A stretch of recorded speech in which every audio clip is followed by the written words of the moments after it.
Hello class ninth. आज का topic है प्रोबेबिलिटी, जो आपका एनसीईआरटी का 15th चैप्टर है। सो प्रोबेबिलिटी क्या होती है? प्रोबेबिलिटी किसी भी इवेंट के होने की, हैपन होने की, घटित होने की जो परसेंटेज है या जो चांस है, उसे ही प्रोबेबिलिटी कहा जाता है। प्रोबेबिलिटी कहा जाता है। जैसे कि मैं आपसे एक बहुत छोटी सी बात पूछूं कि ये नंबर्स हैं 1, 2, 3, 4, इनमें से कोई एक नंबर सेलेक्ट किया जाता है, तो क्या प्रोबेबिलिटी होगी कि वो नंबर इवन नंबर होगा? तो इवन नंबर कैटेगरी में आते हैं ये 2 एंड 4, और ऑड में 1 एंड 3। तो आप ये कहोगे कि सर इवन नंबर 2 है and odd numbers are also 2, बराबर बराबर हैं, तो दोनों के सेलेक्ट होने की प्रोबेबिलिटी सेम है। दोनों के सेलेक्ट होने की प्रोबेबिलिटी सेम है। जैसे एग्जांपल मैं और दूं कि किसी क्लास में 10 बॉयज हैं, ओके, एंड 2 गर्ल्स हैं। उनके नाम लिखे जाते हैं पर्चों पर और पर्चा डाला जाता है कहीं पर, एक पर्चे को निकाला जाता है। तो क्या प्रोबेबिलिटी होगी कि वो पर्चा बॉय का होगा? तो यहां देख के ही आप बता देंगे कि सर बॉय के पर्चा निकलने का चांस ज्यादा होगा, क्योंकि बॉय का नंबर ज्यादा है। इसीलिए मैंने यहां लिखा PEE means event, number of favourable outcomes. अगर बॉय की हम प्रोबेबिलिटी निकाल रहे हैं तो number of favourable outcome means जिसकी आप प्रोबेबिलिटी निकाल रहे हो उसका नंबर क्या है, तो यहां पर हो जाएगा 10। Total number of outcomes, total number कितने हैं? 10 + 2, तो 10/12, और आपका आंसर आ जाएगा 5/6। मेरे कहने का मतलब सिर्फ इतना है कि जिसकी आप प्रोबेबिलिटी निकाल रहे हैं उसको न्यूमरेटर पर रखा जाता है उसके नंबर को, और डिनोमिनेटर में टोटल आता है। डिनोमिनेटर में क्या आता है? टोटल आता है। अब प्रोबेबिलिटी की रेंज क्या होती है, यानी प्रोबेबिलिटी कहां से कहां तक आ सकती है? प्रोबेबिलिटी 0 भी हो सकती है, प्रोबेबिलिटी 1 भी हो सकती है। यानी प्रोबेबिलिटी 0 से 1 तक आता है इसका आंसर प्रोबेबिलिटी का। प्रोबेबिलिटी कभी माइनस में नहीं आती है। अब मैं आपको एक एग्जांपल दूंगा जिसमें प्रोबेबिलिटी 0 आएगी। जैसे कि मैं एक वर्ड लिख रहा हूं क्राई, CRY, और आपसे कह रहा हूं कितने अल्फाबेट हैं इसमें? 3 है, CR एंड Y। किसी एक अल्फाबेट को आप सेलेक्ट कर रहे हैं, तो क्या प्रोबेबिलिटी होगी कि वो अल्फाबेट वॉवेल होगा? तब आप कहोगे सर वॉवेल तो A, E, I, O and U होते हैं, इन पांचों में से तो कोई इसमें प्रेजेंट है नहीं। तो आपकी प्रोबेबिलिटी हो जाएगी कोई भी वॉवेल नहीं है तो 0/3। 3 क्यों लिखा? Because total number of alphabets were 3, probability is 0। अब मैं जैसे आपको कहूं कि अर्न, ठीक है, EARN, 4 अल्फाबेट दिए हैं, इसमें से एक अल्फाबेट सेलेक्ट किया जाता है तो उसके वॉवेल होने की प्रोबेबिलिटी क्या होगी? तो यहां आप तुरंत कहेंगे कि सर यहां पर अर्न वर्ड में 2 वॉवेल हैं, E एंड A, तो इसकी प्रोबेबिलिटी होगी 2 टोटल अल्फाबेट कितने हैं? 4, 2/4, 1/2। तो मैंने आपको बताने की कोशिश की इस एग्जाम्पल के जरिए कि प्रोबेबिलिटी 0 भी हो सकती है, ठीक है।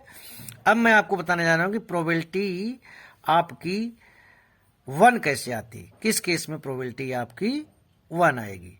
मान लो कि आपको 2, 4, 6, 8, 10 ये 5 नंबर्स दिए हुए हैं, या फिर दूसरा एग्जाम्पल ले लेते हैं 8, 4, 4, 6, 4, 2, 0, 2, 8, 3, 2, 5, 7 एंड 4, 6, 2। मान लीजिए किसी का मोबाइल नंबर है, ओके। अब इसके मोबाइल नंबर में आप देख रहे होंगे कि सारे के सारे जो डिजिट आ रहे हैं इवन है। तो इसके मोबाइल नंबर में कितने डिजिट हैं? 1, 2, 3, 4, 5, 6, 7, 8, 9, 10, 10 डिजिट हैं और सब के सब इवन हैं। तो किसी एक डिजिट को आप सेलेक्ट करते हो जो इसके मोबाइल में दिए हैं, तो उसके इवन होने की क्या प्रोबेबिलिटी होगी? इवन होने की क्या प्रोबेबिलिटी होगी? तो आप कहेंगे सर इनके मोबाइल नंबर में सारे डिजिट्स इवन हैं, तो 10 इवन है और टोटल नंबर भी 10 है, तो आपका आंसर आ जाएगा 1। मीन्स प्रोबेबिलिटी 1 भी आती है, मैंने आपको दिखाया, क्योंकि इन नंबर्स में से आपने जब सेलेक्ट किया तो इवन का 10/10 ही आएगा। हाँ, यहीं पर देखिए ऑड, अभी आपका 0 वाला बताया था, ऑड नंबर अगर सेलेक्ट करते तो यहाँ पर एक भी ऑड नंबर नहीं है, तो ऑड की प्रोबेबिलिटी जो है आपकी आ जाती 0/10, आई मीन टू से 0 आ जाती। ठीक है, तो प्रोबेबिलिटी की रेंज 0 से स्टार्ट होकर 1 तक जाती है। प्रोबेबिलिटी कभी निगेटिव में नहीं आती। प्रोबेबिलिटी अगर परसेंटेज में आ रही है तो 100% से ज़्यादा नहीं होगी, और प्रोबेबिलिटी अगर फ्रैक्शन के फॉर्म में है तो कभी भी न्यूमरेटर डिनोमिनेटर से बड़ा नहीं हो सकता। आप ये नहीं कह सकते कि ये प्रोबेबिलिटी है, नो, क्योंकि इसमें न्यूमरेटर डिनोमिनेटर से बड़ा हो गया।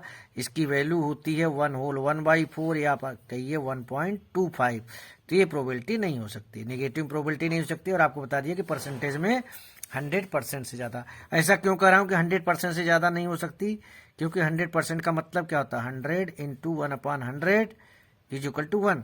तो आपको प्रोबेबिलिटी बताया है ना, minimum value of probability can be 0 and maximum value can be 1।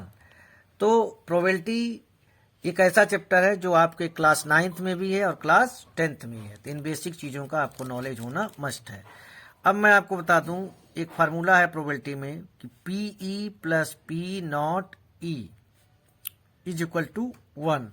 Means किसी इवेंट के होने की और उसी इवेंट के ना होने की, नॉट ई को ई के ऊपर बार लगा के भी करते हैं, प्रोबेबिलिटी होती है, दोनों का सम होता है 1।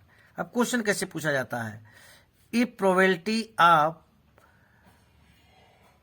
Passing a particular class by a student is 1/3, probability है पास करने की 1/3, then what is the probability that he will fail, fail होने की प्रोबेबिलिटी आपको निकालनी है।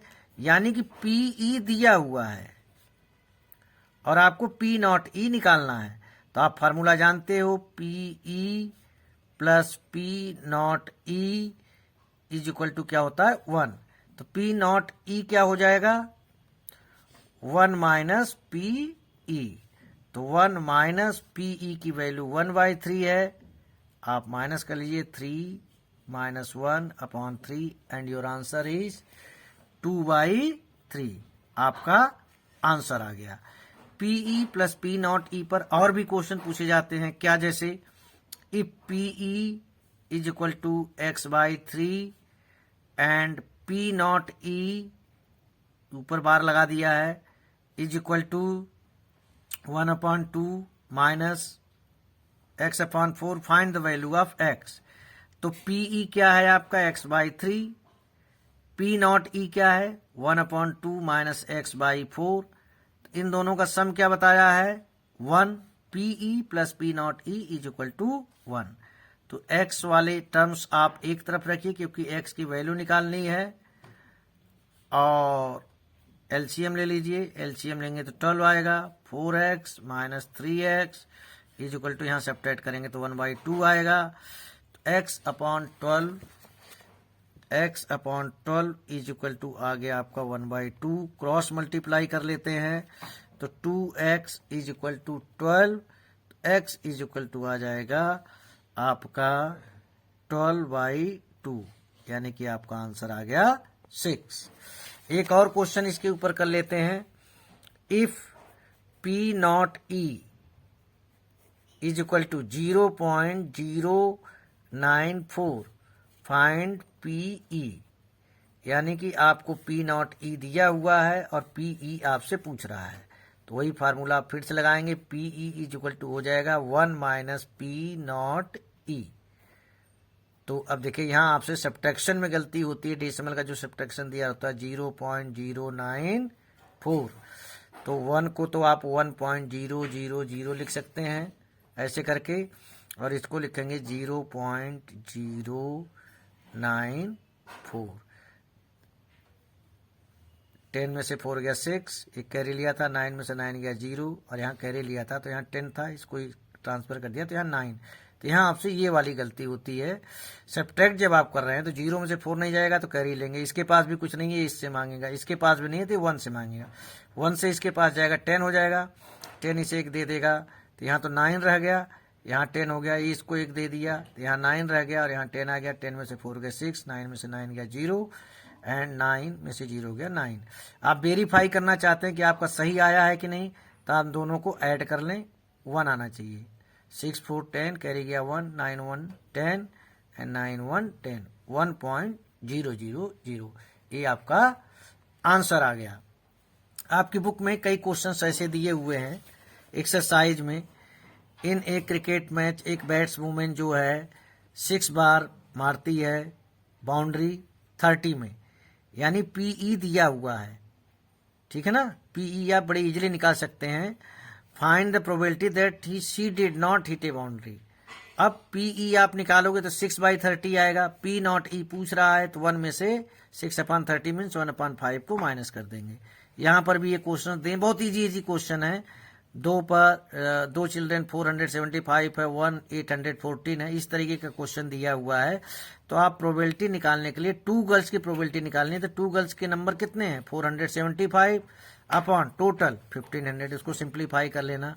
1 गर्ल में 814 अपॉन टोटल कर लेना एंड नो गर्ल में 0 के पास, 0 के सामने कितना नंबर है 210 डिवाइडेड बाई टोटल।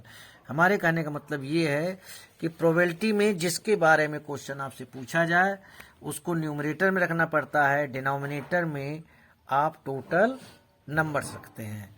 तो प्रोबेबिलिटी का ये जो बेसिक चीजें मैंने आपको बताई और एक जो रिलेशन बताया पीई प्लस पी नॉट ई बताया, आई होप इससे आपका प्रोबेबिलिटी का जो बेसिक है वो आपका क्लियर हुआ होगा। बाकी चीजें मैंने वीडियो अपलोड कर रखी है, वो आप देख सकते हैं, समझ सकते हैं कि प्रोबेबिलिटी के क्वेश्चंस को कैसे सॉल्व किया जाता है। Thank you.